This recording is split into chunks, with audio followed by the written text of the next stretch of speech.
love bugs, welcome to writing. This is pretty exciting because we're going to get into a whole new topic of writing, and it's called book reviews. Now I know what you're thinking, you're like, what is a book review? That's a great question. So we're going to read to find out what a book review is. Okay, so this is my big book called Discover Book Reviews. And as you can see, it says Discover Book Reviews by Steve W. Dunn and Carrie Smith. We've got a nice illustration here of someone who is writing.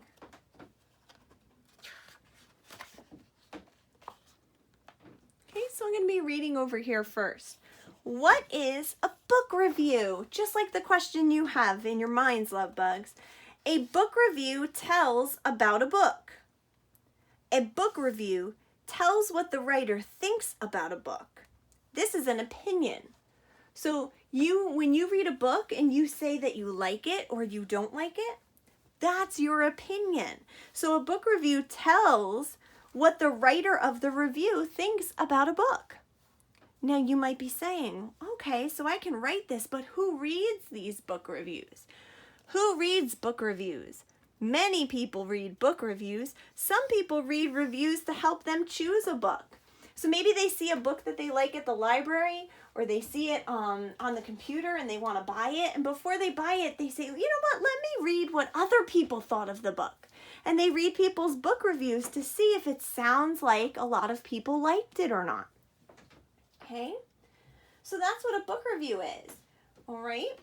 Why do some people read book reviews? Well, yeah, some people read book reviews to help them choose what books they want to read. If a book gets a lot of good reviews and it seems like a lot of people like it, you might want to read that book too. Now, we're going to move on to the next page, and I am going to read you a really cool thing. I know what you're saying. You're saying, wait a second. We read that book, Mrs. Qualia. That's The Enormous Watermelon. You're absolutely right. So we're going to talk about The Enormous Watermelon because it's a story that you know already. And we're going to read a review that a student wrote about the book. And they told you some things, their opinion about it.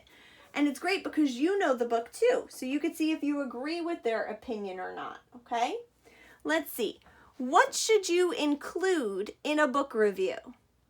Well, you should give the title and author, tell your opinion, that's how you feel about the book, give a reason for your opinion, give your recommendation too. So let's look at how this child did it.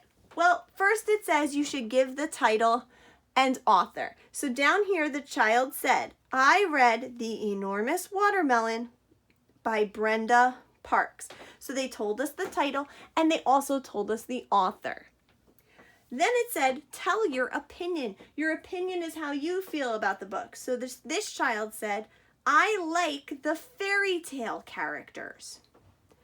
But you can't just say your opinion without telling us why you feel that way. So you have to give a reason for the opinion. So this child said that they liked the fairy tale characters, and their reason is they help each other. That's a great reason to let us know. So they not only liked the fairy tale characters, but they told us they like them because they help each other. And then finally, you end a book review with your recommendation. A recommendation is you're either telling somebody that you would suggest that they read the book, you think it's so good that they might like it too, or maybe if you don't enjoy a book, you tell somebody, I don't think I'd read this if I were you. I recommend that you don't read the book. So let's see what this child thought. Their recommendation is, you should read this book. So they definitely liked this book when they were reading it. Now, I find it fun to review parts of a book and do a book review. I like giving my opinion of it, telling you guys what I think about it. I love when you tell me your honest opinions if you like something or if you don't, because that helps us understand each other and different things that we like. Now, when we're reviewing, something basic that we can do, guys, is we can use happy and sad faces to show if we like something or if we don't. Okay, so what I'm going to ask you to do is grab any piece of paper that you can, okay, that has nothing on both sides. And we're going to make faces like this. Okay? So you're going to take a green crayon. I'm not going to use a marker because it will go through. So I'm going to take a green colored pencil. Okay? And I'm going to make a green happy face on one side. Because we're going to use a green happy face to show we like something.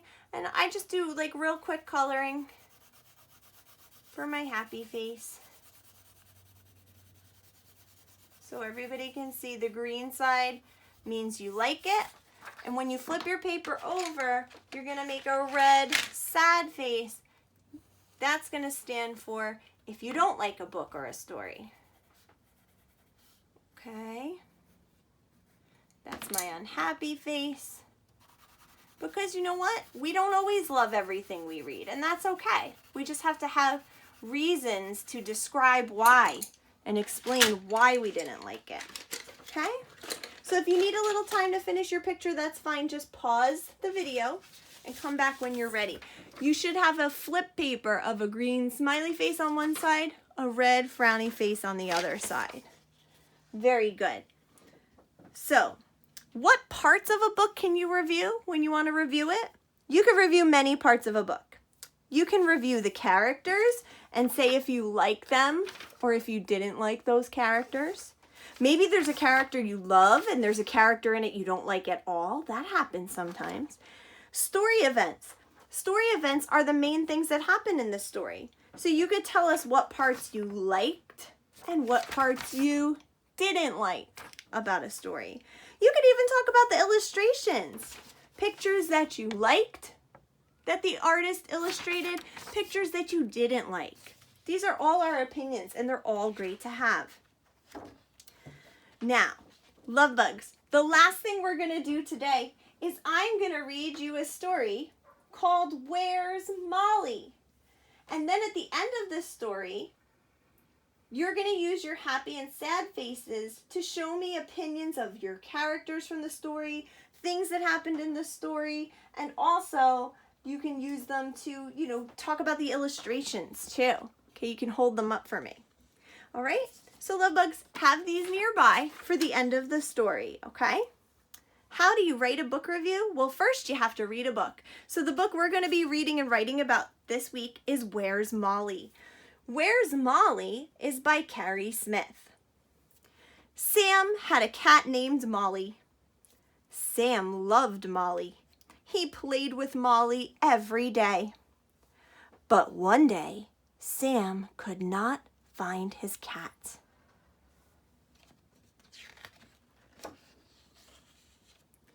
Sam looked under his bed. He looked in his closet. And in the picture, he's saying, Molly? He looked in the living room and the kitchen. He looked in the dining room, too. And here's all the pictures of him searching in those places for Molly. Then Sam had an idea. He went outside. He looked up. Oh, Molly, what are you doing up there? He asked. Molly ran down and jumped in Sam's arms. Look where Molly is. Now, that's the end of the story. So, love bugs, I'm going to ask you some questions about this story. And you're going to hold up your green smiley face if that's a part of the story that you liked. You're going to hold up your red frowny face if it's a part you didn't like. Okay, so let's start with characters, okay? Characters. How do you feel about Sam? Show me. All right. How do you feel about Mom? She had a little part in the story. How'd you feel about Mom as a character? And how about Molly? Show me which face. Good job. Okay, love bugs. Let's talk about the events in this story. Events are what happens in the story, okay? So in the beginning, Sam has his cat named Molly. He plays with Molly every day, and one day he comes in and he can't find his cat. How did you feel about that part? Happy or unhappy? Show me your smiley face or your frown face. Okay. Then we had some events where Sam is looking all over for Molly. What did you think about those moments? Okay, and finally he walks outside, he decides to look up, and he sees Molly on the top of the roof. Show me a smiley face or a frown face for that. Excellent. Now the last thing we could also do as a book reviewer is look at the illustrations. So love bugs, we're going to look through each page, and I want you to either hold up the green smiley face that you like that illustration and you enjoyed it, or a red frowny face. That wasn't your favorite. You didn't really like that one. So let's look at this illustration by the artist and show me which face you liked. Did you like it or did you not like it? Excellent. Let's turn the page. Let's look at this bedroom picture right here. How'd you feel about this one? Did you like what the artist drew or did you not like it? Awesome. Put these all together where Sam is searching by the window. He's searching in the kitchen. He's searching in the dining room. Smiley face or a frown face, love bugs? Get close so I can see. All right. How about this picture? Sam had an idea. He went outside. He looked up. How do you feel about that picture? Okay, last one, love bugs. This picture, oh, Molly, what are you doing up there? He asked. Molly ran down and jumped in Sam's arms. So here's Sam. You could look at the different animals that the artist drew. Molly up here. Show me either a big smiley face green or show me a red frowny face. You didn't really love that one. Excellent, love bugs. I am so proud of you today. So we used our happy faces and our sad faces to show our opinions of the characters, the story events, and the illustrations. What we're going to do is we're going to learn more about book reviews tomorrow, and we're going to start writing a little book review ourselves, okay? So get ready, love bugs. It's going to be so much fun. You did so good today. I will see you tomorrow for some more writing.